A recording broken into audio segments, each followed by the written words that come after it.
Dear Andy, greetings from Omaha. I would like to start by welcoming you and everybody to this week's America with an Accent. A different format, I know, but it will be interesting. I'm sure you, Andy, just like many, have wondered, why am I doing what I'm doing? What is the purpose? I am an almost 20-year-old immigrant of the United States of America. My experience and journalistic instinct made me realize the gap I think exists between how Americans think about immigrants and vice versa. If I can contribute to bridge the two perspectives, offering a from-within input, I would feel accomplished as a journalist and as a new member of the American society.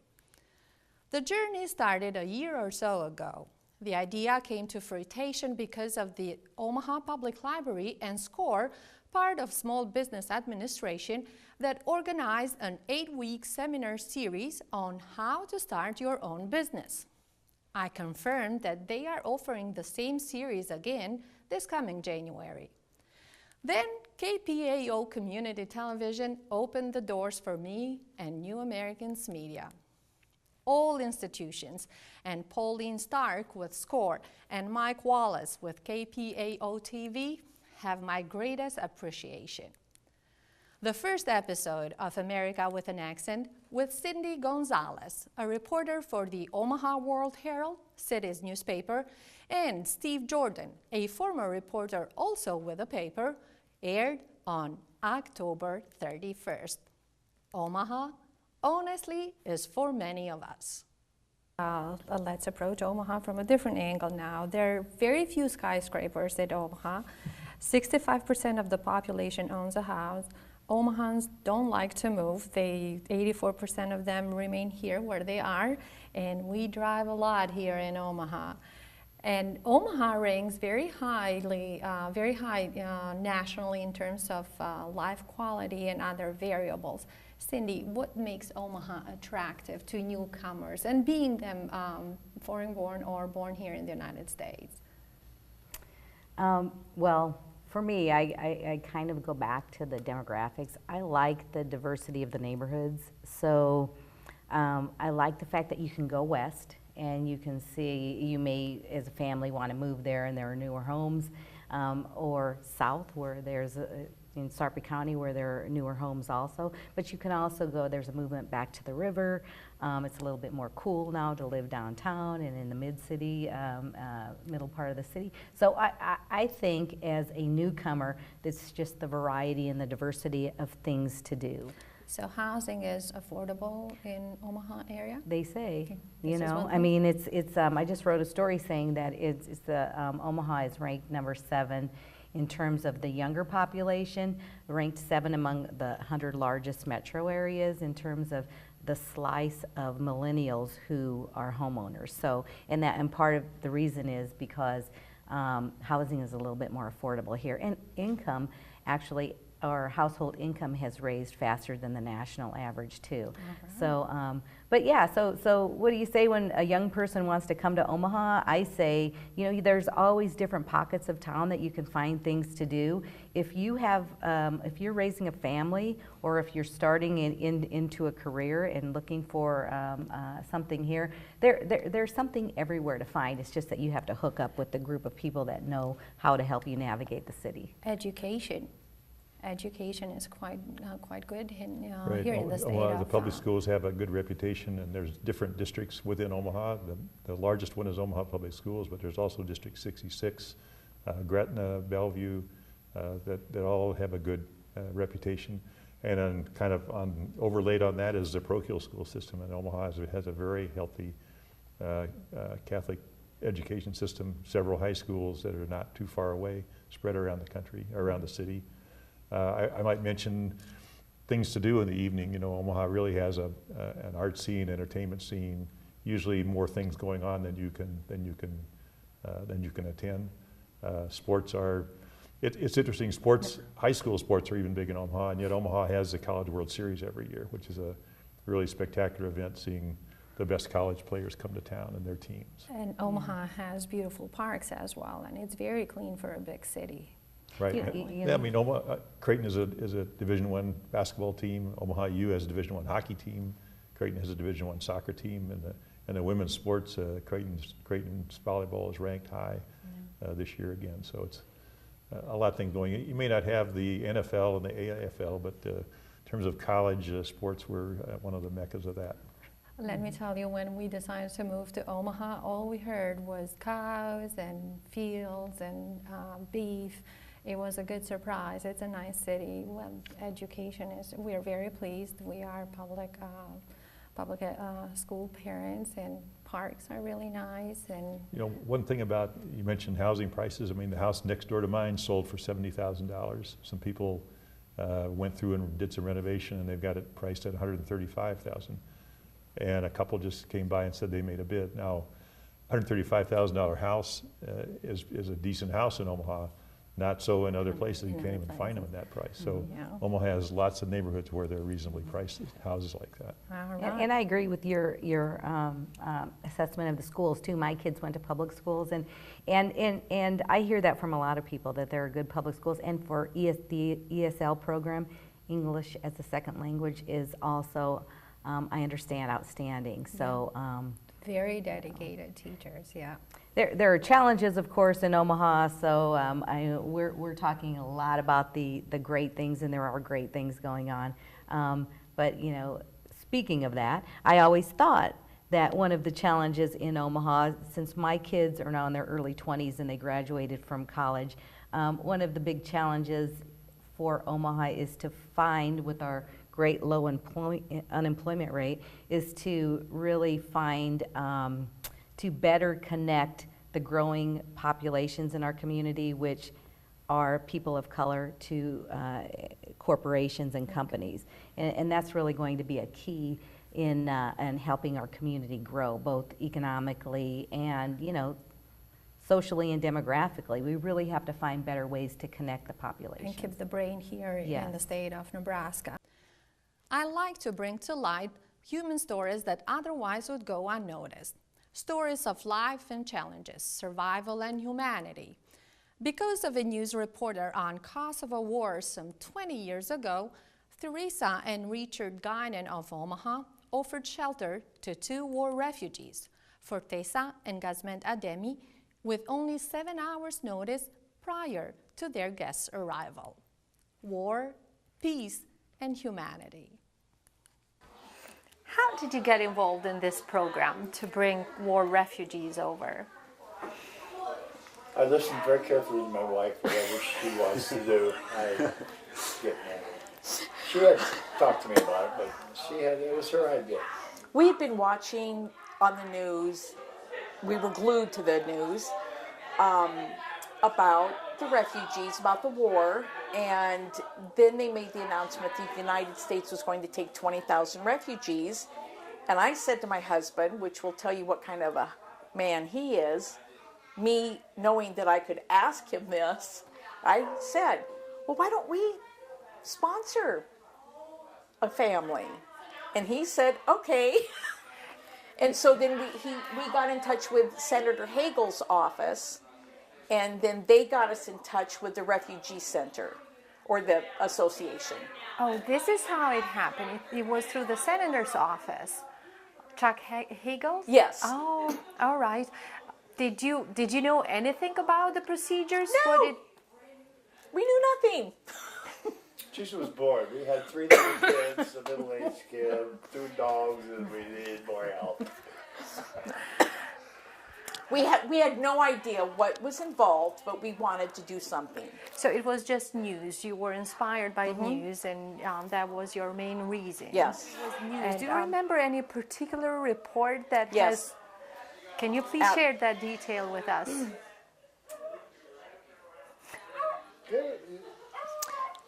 Well, it was the report. I apologize.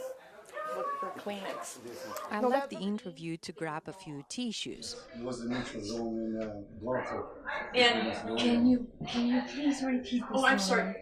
We had seen on the news that one day they were still. It was in the neutral zone. Neutral zone between the border. There were thousands of them, if I recall. Yes.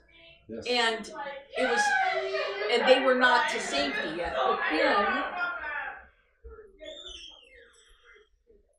But then, well, and then the next day, they were gone. The report was that They were gone, and initially they had the reports were they're gone, and they did not know where they had gone. So. And that was right there, that moment. It was your desire to invite someone close in your family to do something. How did? How old were you guys? Oh, don't even ask. Little bitty puppy. Yeah, we're a little bitty puppy. I was 21 and a half. They were. She was 18, and but we flew to New York, and then of course all the way to New York. You got all the Albanian refugees. You're not afraid. You're not scared because there's so many of them. And then from there, they split in different groups. So all of a sudden the big group just shrank. And then from there, from New York, we flew to St. Louis. We flew to St. Louis, and it was still a larger group. And then in St. Louis, actually, no, yeah, we did, but when we were flying to St. Louis, it was me and her. She could barely get her head up. And it was this lady, she was sitting next to me, so we started having conversation. We were speaking in English, and she asked me, she said, that was one of the experience that she said, how did you learn English? And I said, I learned from movies and music. With the eagle. Yeah, the eagle. What is the eagle? So I'll tell you the story in a little bit. But she said, so we started, and when we left there, she said, I'll make sure that you find somebody who will take care of you in St. Louis. And she gave me $20. She pulled $20 and she said, this is for you and your wife when she feels bad to go and watch a movie. And she'd sit with us until one of those guys who worked for the immigration picked us up to take us to our own airline. Our own gate, I guess. And then, but when we split there, it was just us. It was just me, her, and the other couple. And that's when you really feel like, okay, yeah, can you where are we describe going now? This is the end of the world. It's Did too you know? far.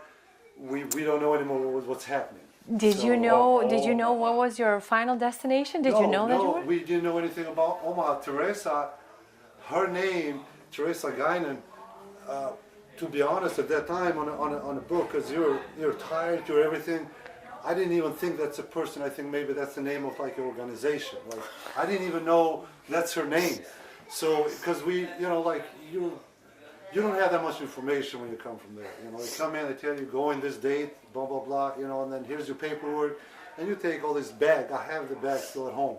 You take the bag with a whole bunch of papers. Which one you're gonna look? It's like. You don't respect, and I did speak some English. For somebody else, would have been just blank. So we got on the plane, and the whole time we're traveling, on my head is like, okay, now when we land, because they said this is your final destination. The guy that was helping us out said that's where you're going. That's your final stop. My whole mindset was like, okay, we're gonna get out and we're gonna sleep somewhere. So my train of thought was like, I gotta find a garbage can somewhere with the boxes of paper, so I can sleep somewhere, make a spot to sleep. So that was my whole, and she couldn't even get her head up. So I'm just going through this. My mind is running the whole time, and because the other couple was further back, and we're sitting there, and of course, first time traveling with the airplane, everything is first time. So. There's no phones, no computers back at that time. So when we got off the plane here in Omaha, we come out, and here's Mr. Dick, here's Mr. Sarah, here's the kids with flowers, and there's reporters, and we're all like, what's going on? Like we have no idea. I wanted you to describe to me your first impression when you saw, besides being exhausted, what was it to have 4 foreigners in your house? Well, they were so young. I mean, it's like the age of some of our kids, practically. Yes, Megan. Yeah. I think the same age as me. Yeah. Yeah.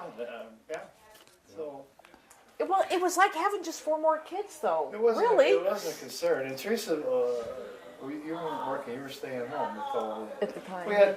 Teresa was a stay-at-home mom, and I mean, she just couldn't find enough to do. So we had 3 little ones. And of course, they were all excited. Yeah, I remember. So it was, they assimilated, they were like, it was Yes. just no transition. Exactly, you did. Then it became little details. Yeah. How do you bond the way that you have bonded without even knowing each other from two different parts of the We world? laughed a lot. Tell We a story did. about the eagle. Yeah. They ask questions, we ask questions, like a lot of questions. You just keep going, like always, because they're interested, we're interested both. But we were talking one day, and it was they were asking about our flag. So I was trying to tell them our flag is an eagle, and I could not Because I remember. knew it was a dragon. Yeah, and I could not remember the eagle.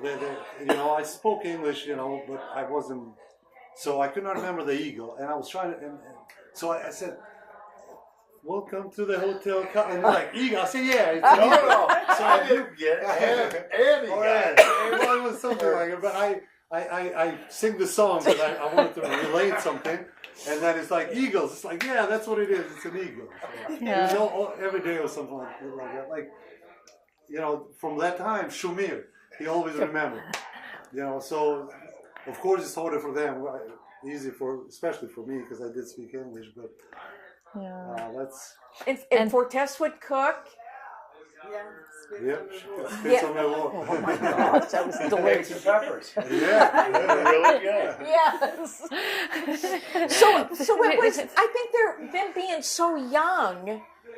It was just a natural fit. Yeah, it was a perfect fit. Yeah. And if you look back, this year's going to be 20 years this summer. What have you guys gained from this experience? Well, them and their family. They're part of the crew. This is why we have Thanksgiving. This is why they're here. And it was a good deal for us. Probably a better deal for us than it was for them. I mean, actually. Oh no! And that's we both think we got a pretty good deal. as an immigrant, challenges are endless but not undefeatable. America with an Accent is a space for all of us who, just like me, will never be able to speak a perfect English. And it is okay. We should work hard to overcome that barrier, appreciate the patience of people around us, and in the process, have a little fun with new experiences. Joe Janowski, an American and former colleague of mine, and Laurette Hess, a French-American and volunteer, helped us bring a segment on foreigners in Omaha. Well, now when you're by yourself, do you think to yourself in Albanian? No. And it's interesting, the adaptation process, because if it is during the day, early in the morning, there's no way I would think in Albanian. No, it's the kids and getting ready to go to work and making lunch here and making sure that everything is where it should be, and there's no way to think in Albanian. But usually my parents, they always call at 4 p.m., which is 11 p.m. their time, and now they have the smartphones and everything, so you cannot escape. They will call you. And at around that time, when I know that they will be calling, I switch to Albanian. So the context does play a role. Yeah, but in general, it's in English. How about dreaming? Do you dream when you speak in your dreams? Do you speak in Albanian? I don't think so. No, I don't. At first, yes. Especially when I was stressed and I was in grad school and I had a lot to study and, the pressure and all that. That was always in Albanian. Right now, I don't recall, Joe, to dream in Albanian. Now, I don't know if I dream in English or in Albanian. It has just become so natural that I don't even pay attention what language I'm using. I believe I dream in English. I don't know. I don't know. Yeah. How about food? Have you seen any difference between what I buy, because we've talked about everything. And, you know, at first was that adjustment period, but then Joe reads a lot, so we talk about books and about everything. And food is one of the topics that we have covered extensively. You said peanut butter. Yeah. I'll eat peanut butter straight out of the jar. and Kayla wasn't familiar with peanut butter. Nope. No, I didn't know peanut butter, and I didn't even know how to eat it. But my friend, Azucena, very good friend down in Las Cruces, she said, Enkela, I will show you. I'll show you how to eat peanut butter. So she prepared a slice of bread with peanut butter and grape jelly. And this is how I was introduced to peanut butter. So what did you think of your first peanut butter? Because for kids in America, peanut butter and jelly is staple. Exactly. No. When Asu showed me, Azucena, we call her Asu, and when she showed me the way to eat it with grape jelly, it was more like, oh yeah. But when I tried it just plain peanut butter, no, it was rather strange. But now I can eat. I mean, I'm not like I can't live without peanut butter. But if I have it, I will have. And my kids like it. Yeah, they do. Peanut butter was a novelty. I didn't know peanut butter. Cranberries as well. Didn't know cranberries. Sweet potatoes. Avocados were new. And even to this day, there's still new fruits and vegetables that I don't know. A few weeks ago, we went to Asian market, and my son wanted to buy dragon fruit. I had never tried it. It was it's in the family of cactuses, and we tried it. I bought it and we tried it, but I mean, there were so many new things, and still so many new things. Well, just American cuisine has changed so much, I would think, in the last 20 years. That my parents, dragon fruit, avocados, no. Well, it has been a revolution. I'm a foreigner, and I've noticed that in the past 10 years, 15 years. I mean, from the day I moved until now, I can see a lot of change in the culture. So. Yeah. Do you feel you are an American or a French person? Honestly, I'm American. Now I feel like I'm an American. What makes you feel American? Because America gives me so much in many different ways. It gave me, when I came here, I was lost. But the one who touched me the most was people will come and help you. Try to do anything for me to make me feel like part of this country. When you go to Europe, do you feel like you belong there as well, or it's mainly I want to go home, I want to go back to the United States? Well, I love to go home because I see my family, but I will never live there again. I mean, I love to go on vacation, see my family because it's a beautiful place. But it's so a good feeling to come back here. Is there a story that you would like to share with us, especially from the first days when you moved to the United States? It has been a long time, but is there something that is still with you? Well, you see, in Europe, we walk everywhere. And when I came here, you have to drive to go any place, especially in the winter. And I got lost. And I was looking for people on the street to ask the direction and couldn't find anyone because nobody was walking then. Now people walk.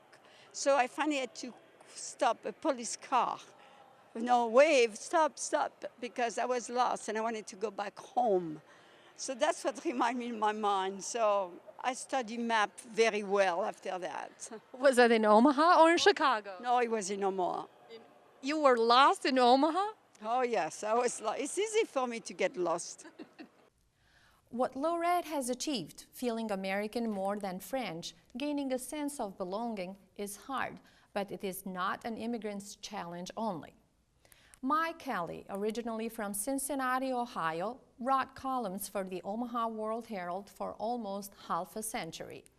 Retired and back in Cincinnati, Mike still remembers the time when he moved to Omaha, away from his family and hometown. He was only 21 years old.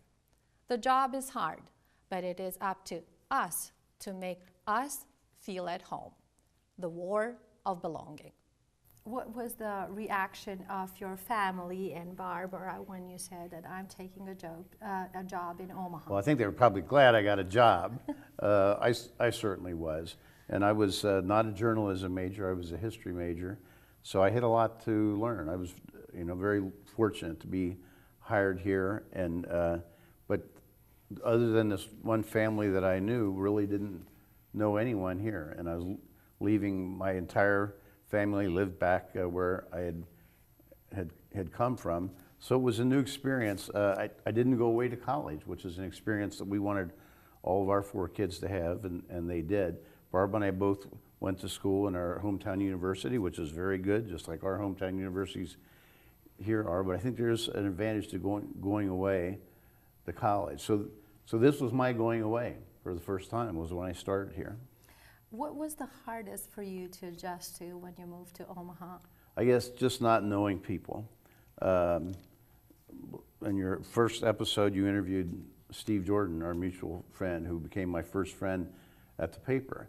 And the fact that I was writing for the newspaper, just by virtue of my job, kind of made me jump into and immerse myself in the city. So Steve took me on the police beat, introduced me to police officers, like first week or 2 that I was here. And you get a lot of assignments that take you around different parts of the city, meeting different kinds of people.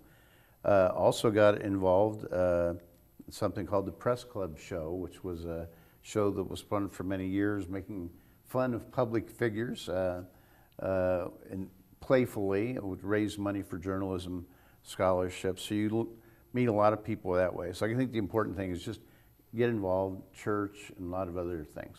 How long did it take for you to feel that you belong to Omaha? You belong in this new community? I think it was the last year or so. I think I finally felt like I would go. No, this is a great community.